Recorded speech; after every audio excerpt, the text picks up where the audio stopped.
Joyeux Noël, je sais que techniquement c'est demain, mais Noël, c'est le moment magique où on peut déballer le futur. Le dernier téléphone, la nouvelle console, les écouteurs sans fil, c'est le pic de dopamine de l'année. Mais il y a une question qu'on ne se pose jamais au moment d'ouvrir la boîte, où est passé l'ancien? Ce phénomène a un nom, le tiroir de la honte. Parce qu'on ne jette pas nos téléphones au cas où, on les stocke. Sauf que ce petit stockage invisible multiplié par des milliards crée une catastrophe invisible. Les chiffres donnent le vertige. Chaque année, l'humanité produit environ 57 millions de tonnes de déchets électroniques. C'est l'équivalent du poids de la Grande Muraille de Chine, et le pire, c'est que ces déchets sont des mines d'or. Mais, littéralement, dans nos tiroirs dorment des tonnes d'or, d'argent, de cuivre et d'acier. Mais aujourd'hui, à peine 17% de ces déchets sont correctement recyclés. Le reste, il finit incinéré, enfoui, ou pire, exporté illégalement.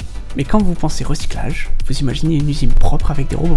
On est d'accord. Sauf que la réalité, elle est plus sale. Une partie énorme de nos vieux cadeaux de Noël finit dans des décharges à ciel ouvert comme au Ghana. Là-bas, on brûle le plastique des câbles pour récupérer le cuivre. C'est un désastre sanitaire et écologique. On offre de la technologie de pointe à nos enfants, mais on lègue des métaux lourds et des fumées toxiques aux enfants du bout du monde.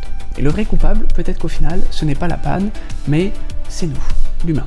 Et ça s'appelle l'obsolescence perçue. En fait, votre téléphone marche encore très bien, mais le marketing vous a convaincu qu'il était vieux, parce qu'il a une caméra de moins, ou un bord un peu moins arrondi. À Noël, on ne remplace pas des objets cassés, on remplace des objets démodés. On achète du statut social, pas de la technologie. Alors pour ce Noël, le défi, ce n'est pas d'arrêter d'offrir.